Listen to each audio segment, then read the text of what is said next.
So therefore by orthogonal decomposition theorem, v suffix k plus 1 is orthogonal to w suffix k.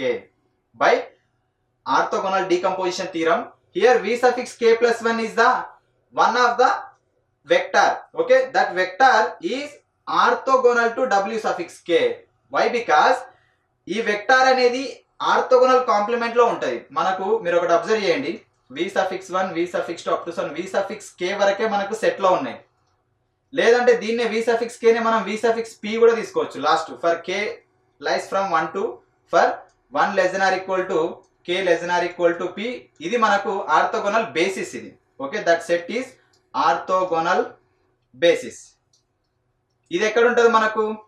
Belongs to capital W. ఇక్కడ మనం ఏం చేస్తున్నాం? v suffix k plus 1. v suffix k plus 1 means it is out of the set. Out of the set అంటే this value exist in the orthogonal complement of W. Orthogonal complement of W is nothing but whenever you take a vector v suffix k plus 1, if any vector, that vector is orthogonal to w suffix k. అంటే ఈ v suffix k plus 1 అనేది v suffix 1 v suffix 2 up to v suffix k A vector తీసుకున్నా ఆ product value equal to 0 అవుతుంది. Total w కే orthogonal అన్నప్పుడు w లో మనకు k number of vectors ఉన్నాయి. అక్కడ ఈచ్ అండ్ ఎవ్రీ వెక్టార్ కి ఈ v suffix k plus 1 అనేది ఆర్థోగోనల్ అవుతుంది. Since projection of x suffix k plus 1 onto wk is in wk.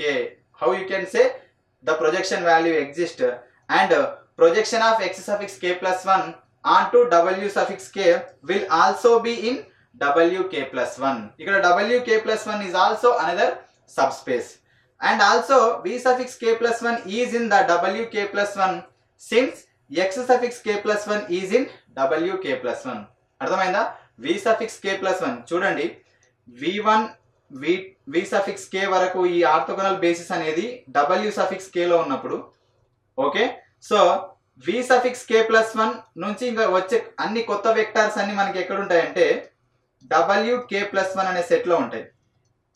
wk plus 1 అనే సబ్ స్పేస్ లో ఉంటాయి. ఓకే, అదే ఇక్కడ మనం మెన్షన్ చేస్తున్నాం. Okay, so observe carefully. Also v suffix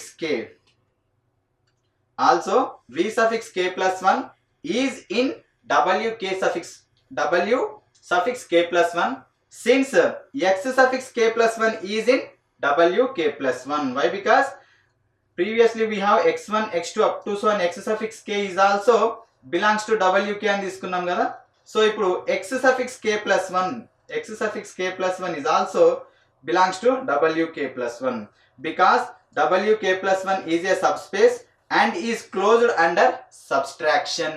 Subspace and that subspace is closed under subtraction. అంటే closed under subtraction అంటే if you take any two vectors, subtraction of those two vectors also belongs to that subspace only.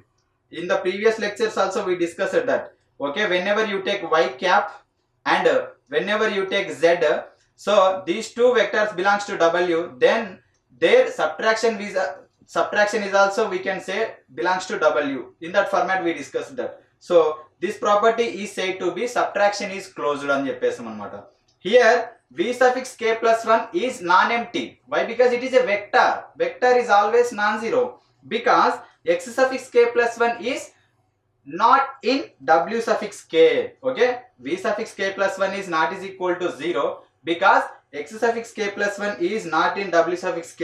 Why? Because there exists only x suffix k vector. You can see ఇక్కడ x suffix 1 x suffix 2 x suffix k వరకే ఉన్నాయి. There is no x suffix k plus 1. So therefore v suffix 1 v suffix 2 v suffix k is an orthogonal set of non-zero vectors in the k plus 1 minus dimensional space wk plus 1. Okay, so clear గా మనం ఏం చెప్తాం?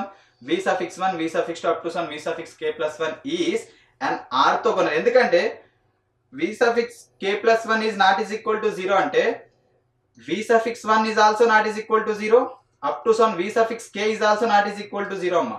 అర్థమైందా? Orthogonal basis లో ఉన్న each and every vector కూడా non zero వెక్టారే. వాటికి తోడు ఇక్కడ v suffix k plus 1 కూడా యాడ్ అయింది కాబట్టి ఇప్పుడు మొత్తం సెట్ ని కలిపి చెప్తున్నాం. v suffix 1 v suffix 2 up to v suffix k plus 1 is an orthogonal set of non-zero vectors in the k plus 1 minus dimensional space wk plus 1. k plus 1 అంటే ఏంటమ్మా? Dimension of the newly formed space. Newly formed space అంటే ఏంటి? ఇక్కడ మనకు రాసినది. Okay, v suffix k plus 1 వరకు రాసాం కదా, దాని యొక్క dimension and minus dimensional space of wk plus 1. So therefore by the basis theorem, we discussed in the previous lectures, basis theorem, what basis theorem says? The set v1 v2 v suffix k plus 1 is an orthogonal basis for wk plus 1. Okay, by the basis theorem we can say that the set v suffix 1 v suffix 2 plus 1 v suffix k plus 1 is an orthogonal basis for wk plus 1. Hence wk plus 1 is equal to span of v suffix 1 v suffix 2 up to 1 v suffix k plus 1, and the process is terminated when k plus 1 is equal to p. అంటే ఈ process ఎప్పుడు మనకు complete అవుతుంది అంటే the last value ఆ k plus 1 place లో మనం ఎప్పుడైతే p ఈక్వల్ టు ఎప్పుడైతే k plus 1 అవుతుందో then that process will be terminated. Okay, so this is the total process of the Gram Schmidt process.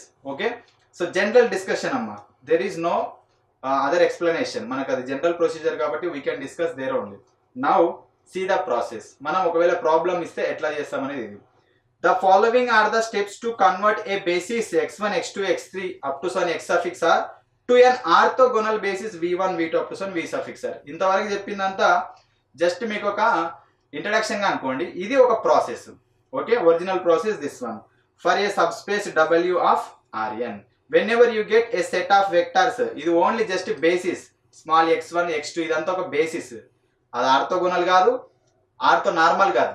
ఈ బేసిస్ ని ఆర్థోగోనల్ బేసిస్ గా form చేయాలి అంటే మనకు గ్రామ్ స్మిత్ ప్రాసెస్ అవసరం అవుతుంది. Okay, so that's why so in step 1 we are taking that let v1 is equal to x1. వాడు ఒక వెక్టార్ ఇస్తాడు x1 అని ప్రాబ్లం లో.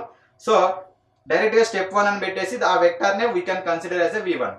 Next step 2, the vector v2 is obtained by subtracting from x2 its projection onto the subspace w1 spanned by v suffix 1. అదంతా కలిపి చదివితేనే మీకు బాగుంటుంది. the vector v2. Next second step 2 లో we need to find out the second vector. Second vector ఎలా find out చేస్తామంటే v2 is obtained by subtracting from x2. దేన్ని subtract చేయాలి? ప్రొజెక్షన్. ఓకే, ఇట్స్ ప్రొజెక్షన్ అంటే x2 projection from onto w subspace w1. okay, so therefore here you can see x2 minus projection of x2 onto w1. so therefore v2 is equal to x2 minus projection of x2 అంటే మనం ఏం రాస్తామమ్మా formula x2 into v1 by v1 into v1 by v1. Already మనకు v1 అనే vector వచ్చింటది, problem లో x2 అనే vector ఇచ్చింటాడు, వాటన్నిటిని multiply చేసుకుంటాం. అంటే మల్టిప్లై ఎట్లా చేస్తామమ్మా? x2 into v1 అంటే మనం ఇన్నర్ ప్రోడక్ట్ అప్లై చేస్తాం, x2 ట్రాన్స్పోజ్ ఇంటూ v1 అని. ఆ ఫార్మాట్ లో అప్లై చేస్తే మనకు ఒక n/1 స్కేలార్ వాల్యూస్ వస్తాయి. వాటిని అక్కడ సబ్స్టిట్యూట్ చేసుకొని సింప్లిఫై చేసుకుంటే మీకు v2 అనే వెక్టార్ వస్తుంది. Here v2 is the component of x2. Okay, v2 is the component of x2 orthogonal. Okay, here v2 is the component of x2 orthogonal bx1 and v1 v2 is an orthogonal basis for the subspace w2 spanned by v1 and v2. So ఇదేంటనేది మనం problem explain చేసేటప్పుడు clear గా అర్థం చేసుకుందాం. Okay, here v2 is the component of x2 కి ఎలా component అవుతుంది and ఎలా ఆర్థోగోనల్ టు x1 అనేది orthogonal to x1 and v1 v2 is an orthogonal basis for the subspace w. అంటే స్టెప్ 1 లో v1 వచ్చింది, స్టెప్ 2 లో v2 వచ్చింది. ఇప్పటిదాకా 2 వెక్టార్స్ వచ్చినాయి కాబట్టి w2 అనే సబ్స్పేస్ ఫామ్ అవుతుంది. ఆ w2 అనే సబ్స్పేస్ కి v1 v2 is a basis, orthogonal basis. Next note, if v2 is equal to, if you get v2 is equal to 0 vector, then v2 is not a basis vector.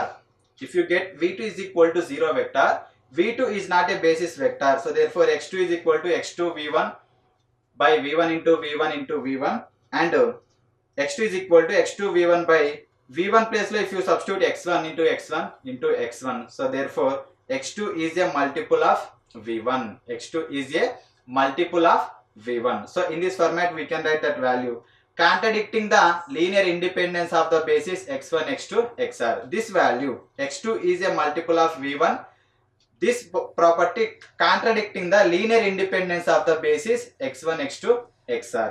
So therefore from that condition whenever a contradiction process ఎప్పుడు exist అవుతుంది మనకు, whenever you get that v2 is equal to 0 vector. Okay, so compulsory మనకు v2 అనేది non zero vector అనేది వస్తుంది అనమాట. So therefore step 3, the vector v3 is obtained by subtracting from x3 its projection onto the subspace w2 spanned by v1 and v2. So therefore v3 is equal to x3 minus projection of w2 x3.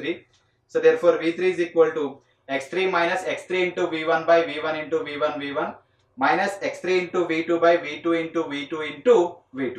So here v3 is the component of x3 orthogonal to x1. Component of x3 orthogonal to x1. So previous slide lo kuda orthogonal to amma idi. Okay, orthogonal to x1.